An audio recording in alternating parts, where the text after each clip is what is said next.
So good morning students, good morning to all of you. Today we are conducting this class entirely online, but you will be benefited. This is my guarantee. Because देखिए अभी तक हमने क्या पढ़ा sir, simple हमने इस chapter में till now we have studied about how depreciation is charged, how depreciation is charged. Then we studied the formulas, जिसमें नंबर 1 फॉर्मूला हमने पढ़ा स्ट्रेट लाइन मेथड, राइट बच्चों, जिसे हम ओरिजिनल कॉस्ट मेथड भी कहते हैं, if you remember, right students, जिसे हम फिक्स रेट मेथड भी कहते हैं, इक्वल इंस्टॉलमेंट मेथड भी कहते हैं। इसके बाद हमने कल रिसेंटली स्टडी किया था WDV technique, written down value technique, जिसे हम डिमिनिशिंग वैल्यू मेथड भी कहते हैं, जिसमें डेप्रिसिएशन हर साल क्या होता रहता है, डिक्रीज होता रहता है सर, राइट बच्चों, इज इट ओके? ठीक है। और इसके साथ साथ हमने कुछ स्पेशल बात पढ़ी, समथिंग स्पेशल, याद है किसी को? सबसे ट्रिकी, जो थोड़ा सा ट्रिकी था, वो क्या था? when depreciation rate is not given in the question, when depreciation rate is not given in the question, right students, हमने ये भी स्टडी किया। और ये कहीं ना कहीं you will be surprised to know, ये कहीं ना कहीं कौन सी कैटेगरी से बिलोंग करता है? 100% सर, ये फर्स्ट कैटेगरी से ही बिलोंग करता है। यानी कि अगर ओरिजिनल कॉस्ट टेक्निक के अंदर डेप्रिसिएशन की रेट नहीं दे रखी तो वी कैन कैलकुलेट, कैसे कैलकुलेट कर सकते हैं? याद है formula sir? Number 1 cost of asset minus scrap value, जिसे हम सैल्वेज वैल्यू भी कहते हैं, डिवाइड बाय एस्टिमेटेड लाइफ, और इससे हमें पर एनम कितना डैप लगेगा ये इजीली पता चल जाता है, right students, is it okay? और जो भी डैप की अमाउंट आती है उसके आगे पर एनम वर्ड लगाना 100% कंपल्शन होता है, पूरे साल का डैप होता है, ये 1 महीने 2 महीने का नहीं होता है स्टूडेंट्स, ठीक है। आज की इस क्लास में हमारा मेन एक जो नया थीम हम डिस्कस करने वाले हैं, वो थीम क्या है? देखिए मैं लिखना स्टार्ट कर रहा हूं, और उस थीम का नाम है एक नया कैटेगरी, जिसका नाम है प्रोविजन फॉर डैप। उशान, आवाज आ रही है क्या बेटा आपको मेरी? प्लीज बताइए। यस उशान? Yes sir. चलिए, आप सभी एंजॉय कर सकते हैं ये टॉपिक, प्रोविजन फॉर डैप। ऑसम टॉपिक है, हो सका तो मैं एक दिन और क्लास में लूंगा, टाइम थोड़ा कम है, लेकिन फिर भी ये टॉपिक क्लियर होना बहुत जरूरी है बेटा। Provision for dep, you know, provision को हम लोकल लैंग्वेज में क्या कह सकते हैं? गुल्लक। क्या कह सकते हैं बच्चों? गुल्लक। सर समझ नहीं आया, अभी तो स्टार्ट ही नहीं किया, तो समझ में कैसे आएगा? Relax. As we studied earlier, as we have studied earlier, हमने स्टडी किया था in the convention of conservatism, in the convention of conservatism, याद आ रहा है क्या किसी को? कंजर्वेटिज्म का कंसेप्ट, कन्वेंशन, ये कहता है, क्या कहता है sir? that for all the estimated losses in future we should prepare provision in advance। ये कंसेप्ट क्या कहता है? for all the anticipated losses, आपको लग रहा है कि फ्यूचर में लॉसेस हो सकते हैं आपके बिजनेस में, आपके डेटर्स पैसे डुबा सकते हैं, मशीन के ऊपर डेप्रिसिएशन लग सकता है, तो उसके लिए हमें क्या करना चाहिए? For all the anticipated losses we should prepare provision in advance. हमें एडवांस में ही प्रोविजन बना लेना चाहिए सर। लेकिन एक चीज अभी भी कंफ्यूजन हो रहा है, और वो कंफ्यूजन है वाई। क्यों बना लेना चाहिए sir? What is the reason? क्या रीजन है? ध्यान है किसी को? याद कीजिए, एक डायलॉग था। Yes So that financial position may not affect. Yes, the reason financial structure of an organization, financial structure of an organization should not be affected. बहुत अच्छा इंटरेस्टिंग टॉपिक है बच्चों, अगर आप ढंग से समझेंगे तो सच में आप कहेंगे सर एंजॉय कर रहे हैं। अब मैं आपको प्रैक्टिकल समझाता हूं। आइए, जो चीज मैंने आपको थ्योरेटिकल समझाई, अब मैं इसका आपके साथ प्रैक्टिकल डिस्कशन करना स्टार्ट करता हूं। जरा इसको समझना ध्यान से, ठीक है बच्चों? समझना।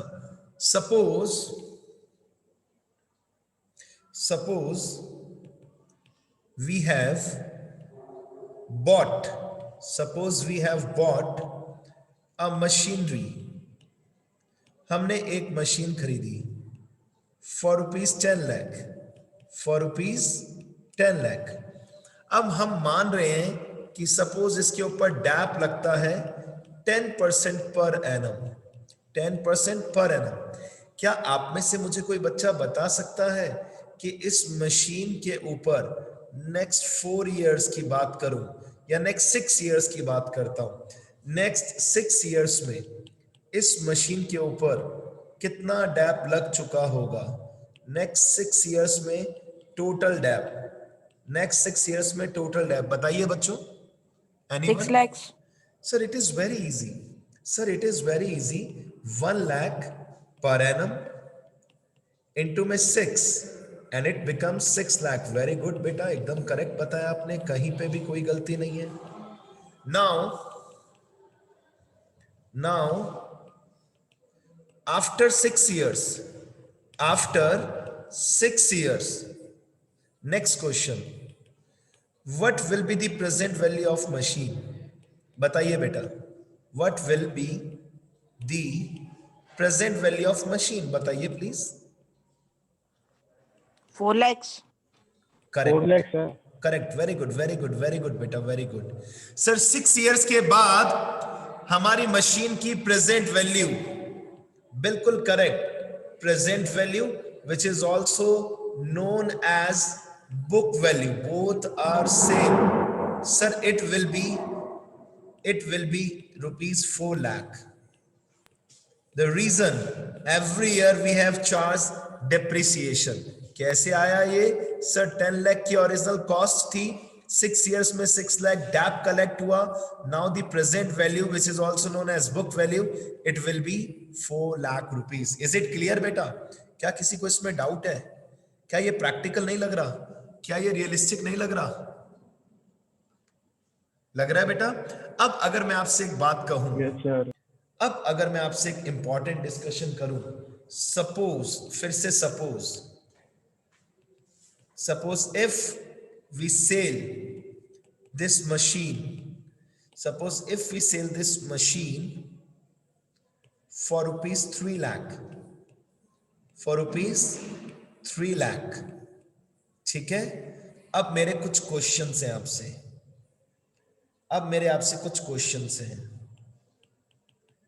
Questions number 1, the amount of loss. एक बार चुप रहना आप सब please. Amount of loss. Number 2, definitely, spelling गलत लिख दी मैंने, right? Definitely we have to buy a new machine also. We have to buy a new machine also for our business. नई मशीन भी तो चाहिए होगी, या बिजनेस बंद कर दोगे आप? सर पुरानी मशीन सेल की है तो नई तो लेंगे ना। We have to buy a new machine also for our business. Suppose rate is same. Suppose machinery price is same, जो पहले था अभी भी वही का वही. How much funds, how much more fund, how much more funds we will be in need. We will be, it will be, एक minute इसको अच्छी लैंग्वेज देते हैं बेटा, don't worry. How much more funds will be required, how much more funds will be required. तो question number 1 का answer आप में से कोई दे रहा है क्या बेटा? Question number 1 Sir, 1 lakh. कितना इजीली हम बच्चों ने आंसर दे दिया कि सर इसकी प्रेजेंट वैल्यू थी 4 लाख रुपीस, क्योंकि 6 इयर्स में 6 लाख डैप लग गया था. हमने इसको सेल किया कितने रुपीस में? 3 लाख रुपीस. 100% फर्स्ट क्वेश्चन का आंसर आपने करेक्ट दिया. The amount of loss will be 1 lakh rupees. क्या आप मुझे बता सकते हैं एनीबडी कि अगर अब हमें नई मशीन खरीदनी है और सेम प्राइस जो पुरानी थी वही नहीं की, तो हमें कितना और फंड चाहिए होगा? 3 लाख. 7 lakhs. 7 लाख रुपीस. कुशाग्र 7 लाख रुपीस. सर 10 लाख की मशीन है, बेचा कितने में? ओरिजिनल कॉस्ट अगर 10 लाख हम मान रहे हैं, ओल्ड प्राइस, भाई मशीन नहीं खरीद रहे, मान लीजिए प्राइस चेंज नहीं हुआ सपोज, तो हमें अभी भी और कितना फंड रिक्वायर होगा? 7 लाख रुपीस. सर 3 लाख हमारे पास आ गए by selling the machine, by selling the machine. Is it okay? तो कितना फंड्स और रिक्वायर होगा? How much more funds? 7 lakhs. क्या इसमें किसी को डाउट है? प्लीज मुझे बताइए. एनीवन? विशाल क्लियर हुआ तुम्हें या नहीं हुआ बेटा? प्लीज बताओ मुझे. यस विशाल. यस सर, क्लियर है. मैं इसको फिर से शॉर्ट में सम अप करता हूं, ऐसे नहीं करूंगा मैं बेटा, मुझे सब बच्चों के हिसाब से चलना पड़ेगा. ये लीजिए, ताकि कोई भी बच्चा अगर ऐसा है जिसे प्रोविजन कंसेप्ट समझ ना आए तो आज आ जाए. अभी तो मैंने स्टार्ट ही किया है. हमने एक मशीन खरीदी जो कितने रुपीस की थी? 10 लाख रुपीस की. 6 इयर्स में कितना डैप लग गया? 6 इयर्स डैप, और वो भी 10% पर एनम के हिसाब से. Sir 6 lakh rupees. After 6 years इसका प्रेजेंट वैल्यू कितना बन गया? After 6 years 4 lakh rupees. और हमने इसको सेल कितने में किया? Suppose we have sell it for rupees 3 lakh. How much rupees? 3 lakh. So the amount of loss, कितने रुपीस का हुआ बच्चों? लॉस हुआ 1 लाख रुपीस का. और कितने फंड्स की रिक्वायरमेंट होगी? और कितने फंड्स की रिक्वायरमेंट होगी बच्चों? बताइए, अगर आपको नई मशीन लेनी है तो. Funds required to buy a new machine. हाँ जी, फिर से बता दो एक बार. 7 lakh. 7 lakhs. 7 lakh sir. To buy a new machine. अब मैं आप सबके सामने कुछ स्पेशल बात करना चाहता हूं. 7 लाख. अब समझेगा ध्यान से. Provision for dep concept. अगर हम हर साल जो डैप लग रहा था इसे हम गुल्लक में कलेक्ट कर लेते, क्योंकि प्रोविजन को हम लोकल लैंग्वेज में गुल्लक बोलते हैं बच्चों, तो क्या होता? हर साल जो डेप्रिसिएशन लग रहा है वो एज इट इज लगता रहता, वो एज इट इज लगेगा. लेकिन उससे हम कौन से अकाउंट में कलेक्ट कर लेंगे? प्रोविजन अकाउंट में. और हर साल उसमें पैसा एक्यूमुलेट होता रहेगा, कलेक्ट होता रहेगा, इंक्रीज होता रहेगा. और 6 इयर्स बाद हमारी गुल्लक में कितने पैसे इकट्ठे हो जाएंगे? प्लीज बताइए. यस बच्चों, just think on it.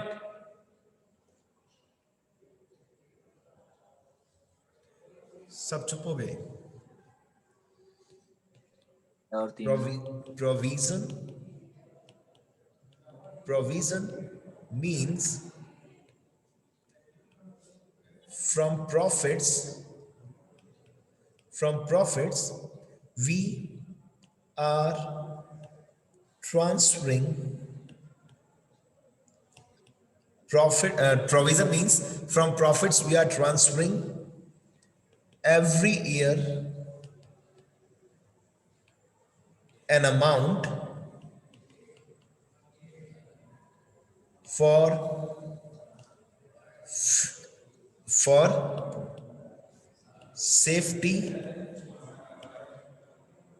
Safety word अच्छा नहीं, यहां पर हम उसको और अच्छा वर्ड देते हैं. Provision means from profits you are transferring every year an amount to a particular fund,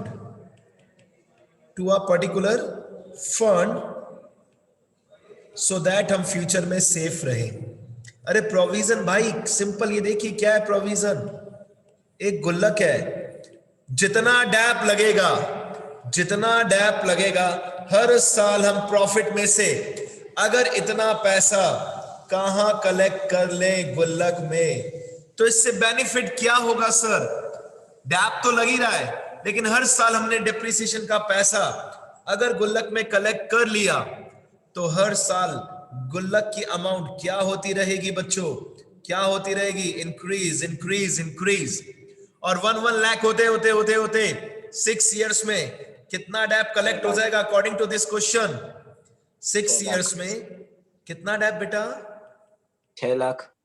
6 lakh rupees, correct. और मशीन बेचने से पैसा कितना मिल गया हमें?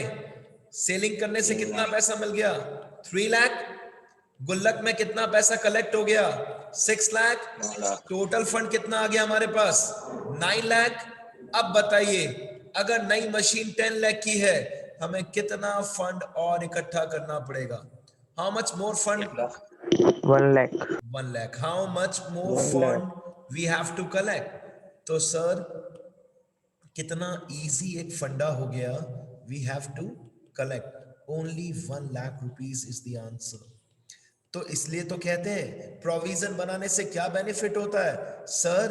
अचानक से हमारी फर्म को फाइनेंशियल लॉस नहीं होता. सपोज अगर आप प्रोविजन नहीं बना रहे, इट इज नॉट कंपल्शन नहीं है. आप हर साल क्या कर रहे हैं सर? एवरी ईयर हम जितना भी प्रॉफिट कमाते हैं उसमें से कुछ हिस्सा कहां ट्रांसफर कर देते हैं सर? प्रोविजन में. अलग अलग टाइप के प्रोविजन बनाते हैं.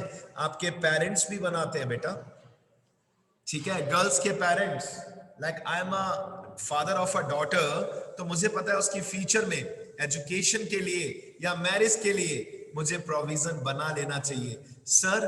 और शॉर्ट में बताओ, देखिए सीधी सी बात, एक गुल्लक है जो आप क्यों बना रहे हैं पहले से एडवांस में? ताकि फ्यूचर में अचानक से फाइनेंशियल बर्डन ना आए. पैसा हमारा ही है, लेकिन हम छोटी छोटी अमाउंट कलेक्ट कर रहे हैं. कहां से करेंगे ये काम सर? प्रॉफिट से करेंगे. हम प्रोविजन कहां से बनाएंगे सर? प्रॉफिट से बनाएंगे. और हमारा फाइनेंशियल स्ट्रक्चर अचानक से डामाडोल नहीं होगा. लाइक कंपनी यूज्ड टू पे tax every year. Provision for tax बनाती है कंपनी. क्यों? क्योंकि हर साल के एंड में अच्छा खासा करोड़ों रुपए का, लाखों रुपए का टैक्स पे करना पड़ता है. अगर पहले से प्रोविजन बना लेंगे तो क्या होगा sir? It is a policy of playing safe as per the convention of conservatism oblique prudence. Is it okay बच्चों? अब एक छोटा सा क्वेश्चन मैं आपको देता हूं. एक छोटा सा क्वेश्चन, जरा सोचना. A small example, a small task, अभी के अभी. सपोज आपने एक मशीन परचेज की. हमने क्या किया बच्चों? एक मशीन परचेज की. और मशीन परचेज की सपोज आपने 2 लाख रुपीस की. डैप लगता है इसके ऊपर हर साल 5% पर एनम. कुछ ना लिखा हो तो कौन सा मेथड होता है ये आपको पता है, right? We used to prepare provision. Practical treatment होगा इसका पूरा. We used to prepare provision for dep. हम क्या बनाते हैं हर साल? Provision for dep. ठीक है बच्चों? After 5 years, after 5 years we have sold the above machine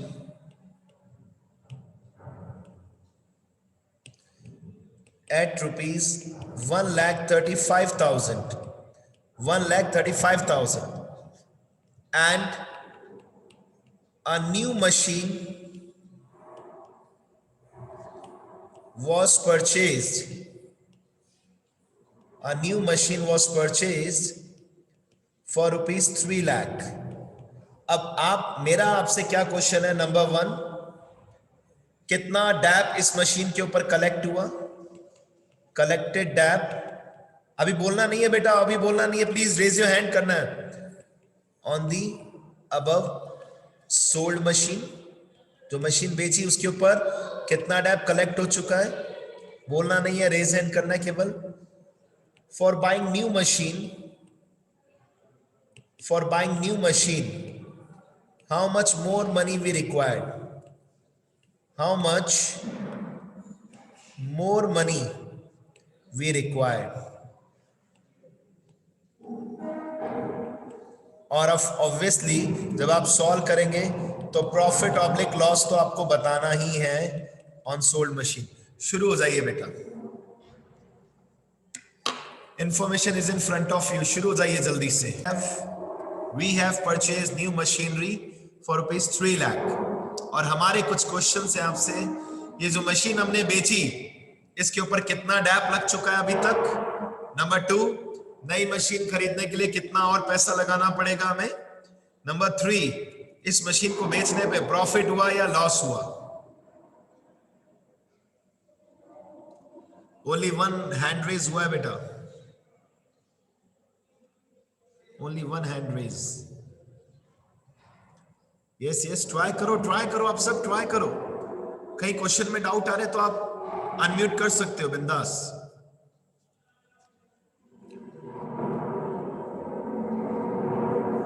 wait मौसम, वेट।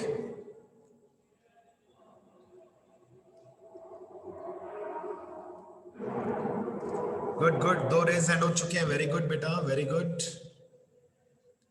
यस।